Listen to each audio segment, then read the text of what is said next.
ব্যারাকপুর লোকসভা কেন্দ্রের তৃণমূল প্রার্থী পার্থ ভৌমিক লোকসভা কেন্দ্রে জয়ের পর ভোট পরবর্তী অশান্তি শুরু হয়। এরপর পার্থ ভৌমিক তিনি প্রতিশ্রুতি দিয়েছিলেন তিনি গুন্ডারাজ দমন করবেন, কারোর কোনো ক্ষতি হতে দেবেন না, কিন্তু সেই কথা রইল কোথায়? গতকাল রাতে নয়াপাড়া মণ্ডলের জেনারেল সেক্রেটারির বাড়িতে ভাঙচুর। বিজেপি ব্যারাকপুর জেলা সভাপতি মনোজ ব্যানার্জি বললেন এটাই তৃণমূলের কালচার। গারুলিয়া পৌরসভার 20 নম্বর ওয়ার্ডের দেশবন্ধু নগরে বিজেপি কর্মীর বাড়ি ভাঙচুর। ব্যারাকপুর লোকসভা কেন্দ্রে তৃণমূল প্রার্থী পার্থ ভৌমিক লোকসভা কেন্দ্রে জয়ের পর ভোট পরবর্তী অশান্তি শুরু হয়। এরপর পার্থ ভৌমিক তিনি প্রতিশ্রুতি দিয়েছিলেন তিনি গুন্ডারাজ দমন করবেন, কোনো ক্ষতি হতে দেবেন না, কিন্তু সে কথা রইল কোথায়? গতকাল রাতে নোয়াপাড়া মণ্ডলের জেনারেল সেক্রেটারি বাড়িতে ভাঙচুর চালালো তৃণমূল আশ্রিত দুষ্কৃতীরা। গভীর রাতে হঠাৎ বাড়িতে আওয়াজ পান বিজেপির নেতা ধনঞ্জয় মালো। বিকট আওয়াজ শুনে তিনি লাইট জ্বালাতে গা ঢাকা দেয় দুষ্কৃতীরা। ততক্ষণ বাড়ির একটি দরজা ভেঙে ফেলেছে তারা। বাইরে বেরিয়ে দেখেন বেশ কয়েকজন চলে যাচ্ছে, যেতে যেতে বলছে পরে দেখে নেব তোকে।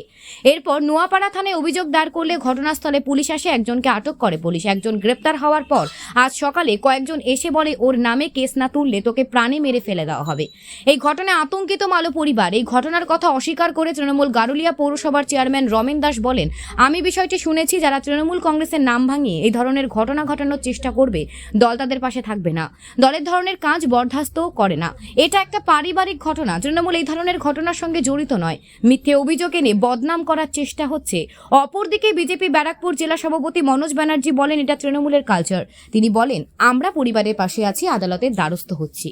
বারবার করে একই বিষয়টা হচ্ছে যে পশ্চিমবাংলার রাজনীতিতে এই যে একটা ভোট পরবর্তী হিংসা 2021-এ দেখেছি, ব্যাপক সন্ত্রাস। বিরোধী রাজনৈতিক দলের কর্মী হলে তাকে মারতে হবে, তার বাড়ি ভাঙচুর করতে হবে, এই কালচার তৃণমূল কংগ্রেস আজকে আমদানি করেছে।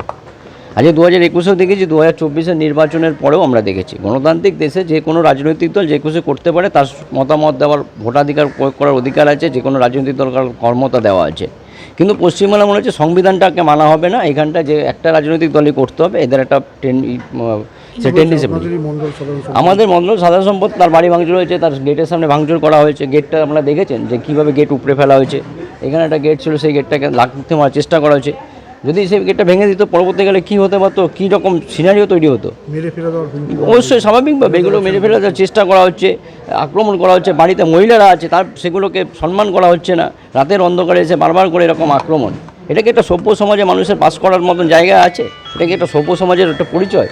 এই বিষয়টা নিয়ে আমরা আইন আদালতের কাছে যাচ্ছি। পশ্চিমবাংলা পুলিশ প্রশাসন যেভাবে নির্বিকার হয়ে বসে আছে এখনও পর্যন্ত, তার প্রতিবাদ জানিয়ে এবং আমরা আমাদের যে কার্যকর্তা তাদেরকে তাদের যে সমস্ত ক্ষতি হচ্ছে সেগুলোকে নিয়ে আমরা আদালতের দ্বারস্থ হচ্ছি।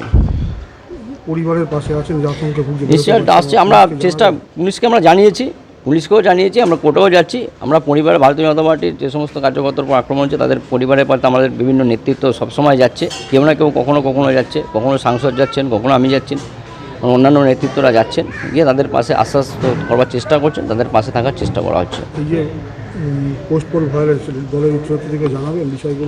নিশ্চিতভাবে তাদেরকে জানানো হয়েছে, তাদেরকে উচ্চ নেতৃত্ব যারা আছে তাদেরকে আমরা জানাচ্ছি এবং স্বাভাবিকভাবে তারাও আমাদের থেকে রিপোর্ট চেয়েছেন এবং সেই রিপোর্টের পরিপ্রেক্ষিতে আমরা তাদের কাছে রিপোর্ট দিচ্ছি। আমাদের যিনি প্রার্থী তিনিও ঘুরছেন বিভিন্ন জায়গায়। মনোজ ব্যানার্জি, ব্যারাকপুর জেলা সভাপতি। বলতে রাতে আমরা যথারীতি প্রতিদিনের মতো করে নিয়ম করে শুই। রাত্রে একটু রাত হয়েছিল, তা আমার ঘুমটা লেগে গেছিলো। এসি চালানোর পরে আর যেটা হয় আর কি, চোখ লেগে যায়। কিন্তু কালকে এত জোরে টিনের আওয়াজ হচ্ছে মনে করে আমরা উঠিনি। পরে দেখি এত জোর আওয়াজ যেটা সহ্য করা যায় না। বাইরে বেরিয়ে দেখি কিছু তৃণমূলের সমর্থক, তৃণমূলের গুন্ডাই বলতে পারেন, তারা এসে দরজা মানে এমন জোরে ধাক্কাচ্ছে, আমি ভুল করে লাইটটা জ্বেলে দেওয়াতে তারা অ্যালার্ট হয়ে যায় এবং অ্যালার্ট হয়ে যাওয়ার পরে তারা পালিয়ে চলে যায় এবং তারা যথারীতি ওইটাকে ভেঙে ফেলে দেয় এবং আওয়াজ করে যে কোন বাবা আছে, কালকে আমরা দেখে নেবো। এই কথা বলতে বলতে চলে যায় এবং তাদের মধ্যে বেশ কয়েকজনকে আমরা দেখেও নিই, কিন্তু ছবিটা তুলতে পারিনি। ছাদে গিয়ে যখন যাই তখন তারা চলে যায় অলরেডি। ভাঙচুর করতে বলতে আমার সদর দরজা যে মেন গেট আর কি, বাউন্ডারি দরজা, সেই দরজাটা ভেঙে গেছে এবং ভেঙে শুধু নেই, আজকে সকালবেলা সেটা গুমও করে দিয়েছে। এবং আমরা লোকাল থানাকে জানাই, লোকাল থানা জানতে পারলে লোকাল থানা তখন আসে এবং কয়েকজন সিআরপিএফ ছিলেন সাথে, তারা যেভাবে হোক তাদের একজনকে ধরেছে এবং আরেকজনের বাড়িতে যায় এবং তারা পালিয়ে যায় পেছনে দরজা দিয়ে চলে যায়। তো বাকি যে দুজন আছে তারা দুজন আজকে সকালবেলা এসে আমার থ্রেডিং করেছে যে প্রাণে মেরে ফেলতে পারি, আমি ক্রিমিনাল আছি, সুতরাং ভয় থাকলে তাহলে ওই যে যাকে ধরেছে তাকে ছেড়ে দেওয়া হয় যেন। ক্রিমিনাল হচ্ছে টুবাই বলে ছেলেটাকে জানতাম, সম্পর্ক ভালো ছিল, তার রাস্তাঘাটে দেখা হলে হাই হ্যালো, বাস এর বেশি কিছু ছিল না। কিন্তু ইদানিং যে সে এরকম সর্বনাশ করবে আমার এই জয় পরাজয়কে কেন্দ্র করে, আর হেরে গেছি মানে অলরেডি আমাদের ভারতীয় জনতা পার্টি করি বলে দলটা তার আমরা খেসারতটা এইভাবে দিতে হবে সেটা আমার জানা ছিল না। ভারতীয় জনতা পার্টি দল করি এবং নোয়াপাড়া মণ্ডল 1-এর জেনারেল সেক্রেটারি আমি। নোয়াপাড়া 1-এর জেনারেল সেক্রেটারি জিএস। যারা এসেছিল তাদের প্রতিনিয়ত দেখেছি মিটিং মিছিলে যেতে, এবং এখানকারই লোকালেরই, কেউ দক্ষিণ পাড়া থাকে, কেউ লোকালেরই, উল্টো দিকের বাড়ির একজন টিএমসি। তারা প্রত্যক্ষভাবেই টিএমসি করে। পুলিশ কোনো ব্যবস্থা নিয়েছে? পুলিশকে যখন বলি তখন পুলিশ কিছুক্ষণ পরে হলেও পুলিশ আসেন, তারা গাড়ি আসেন সিআরপিএফ সহ, এবং এসে তারা একজনকে ধাওয়া করে হোক যেভাবে হোক ধরে, এবং সেখান থেকে ধরে যে আমাদেরই একজন এই আছে ভাই, সে এখানে এসেছে জাস্ট কিছু আমার সাপোর্টও করেনি, কিছু বলেনি, কিন্তু যেহেতু আমার বাড়িতে এসেছে তার সে রুজি রোজগারের জায়গা দোকানটা সেটাও একদম ভেঙে গুড়িয়ে দেয়, এবং সেটা গেলেই আপনি দেখতে পারবেন খুব প্যাথেটিকভাবে। সে থাকলে আর নতুন করে আমাকে তাকে তৈরি করতে হলে সে লোকাল চেয়ারম্যানের কাছে যখন যায়, লোকাল চেয়ারম্যান নাকি তাকে বলেছে যে ঠিক আছে তোটা বানিয়ে নিস, তাহলে খরচা দিয়ে দেবো। এটা তার যথোপযুক্ত উত্তর হলো কিনা আমি জানা নেই, কিন্তু সেই অন্যায়ের কোনো পানিশমেন্ট। পরিবার নিয়ে ভীষণ আতঙ্কে আছি, বউ বাচ্চা নিয়ে থাকি, বাচ্চা 3 বছর বয়স, আপনারা দেখতে পাচ্ছেন। কালকে শরীর প্রচণ্ড খারাপ ছিল, জ্বর প্রচণ্ড, 2 দিন ধরে জ্বর, সেই জ্বর নিয়ে একটা আতঙ্কে রয়েছি, তার মধ্যে একটা উল্টে আতঙ্ক। ধনঞ্জয় মালো, নোয়াপাড়া মণ্ডল 1 জেনারেল সেক্রেটারি। হামলার অভিযোগ করা হচ্ছে তৃণমূল কংগ্রেসের। বলি একটা ছোট একটা ঘটনা ঘটেছে, আমি সকালবেলা জানতে পারলাম বিষয়টা, যে যার বাড়িতে সে তো কিছু বলেনি, আমি জানতে পারলাম যে এরকম এরকম ব্যাপার হয়েছে, কারো গ্রিল দিয়ে ঝাঁকাঝাঁকি করেছে। প্রথমে বলে দিই, তৃণমূল কংগ্রেস প্রাথমিক বলেছিল গুন্ডারাজ বন্ধ খতম করবেই, সেই অনুপ্রেরণায় হোক যাই হোক, আমরা কিন্তু কখনোই চাইব না এলাকায় অশান্তি হোক। আর যারা এরকম ছুটকা ছাটকা যারা অশান্তি করতে চাইছে, তৃণমূল কংগ্রেস তার দায়ভার নেবে না, এইটা হচ্ছে পরিষ্কার কথা এক।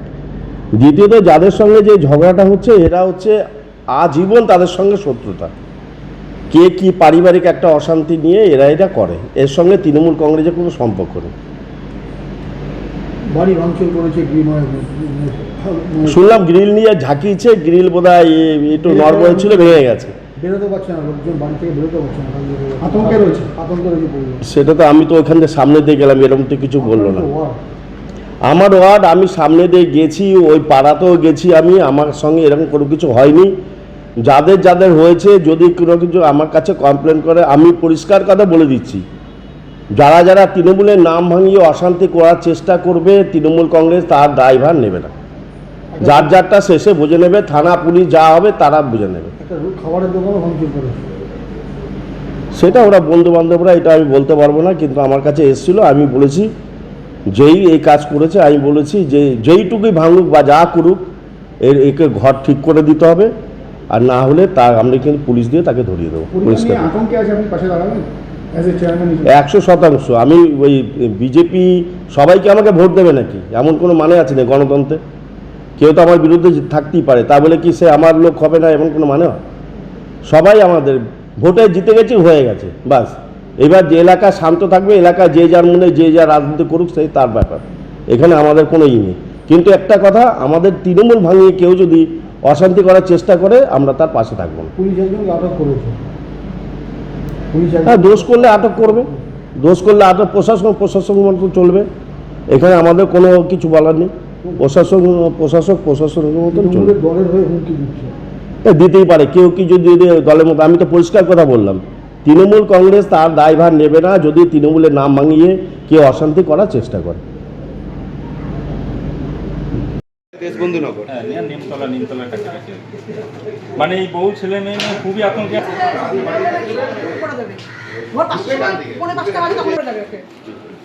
আপনাকেও সেট করেছে? হ্যাঁ, রীতিমতন সেট করে গেছে। বলেছে যে ও রাস্তা থেকে বেরোলে ওকে খুন করে দেবে, তোর বউ বেরোক দেখছি। আমাকে হচ্ছে বউ বেরোক, তারপর দেখবো খানি। তাহলে বাড়ি থেকে বেরোতে পারছেন না? একদমই বেরোতে পারছি না। বেরোলে তো হবে, এখন ও একটা কাজ করে আমি পোস্ট অফিসে, এবারে যেহেতু পরে সেক্ষেত্রে একটু সংশয় আছে, রাস্তাঘাটে বেরোতেই হবে। ওনাকে বলতে দিন। বলো। এবার আমাকে তো বেরোতেই হবে, আমি তো না বেরিয়ে উপায় নেই, আমাকে তো কাজ করে খেতে হবে। আপনি কাজে যেতে পারছেন না? না, এবার আমাকে তো যেতেই হবে আজকে। কবে থেকে কাজে যেতে পারছেন না? ঘটনা তো কালকে হয়েছে, এবার আজকে যেহেতু আমি কাজে যাবো, সেহেতু ঠেট করে দিয়ে গেছে বাড়ির মধ্যে দিয়ে। যেতে পারছেন না? না, বেরোতে পারছি না। কি ভয় লাগছে নাকি? তো ভয় তো লাগবেই, বলুন। আমি যদি চলে যাই, আমার ঘরে তো কেউ নেই, আমি ও আর আমার বাচ্চা, ওকে তারা কী করবে রাস্তায়? আমি যদি বেরিয়ে চলে যাই কাজে, তাহলে ওকে কী করবে? দেখতে থাকুন নিউজ প্রাইম টাইমস, আপনাদের সাথে আপনাদের পাশে।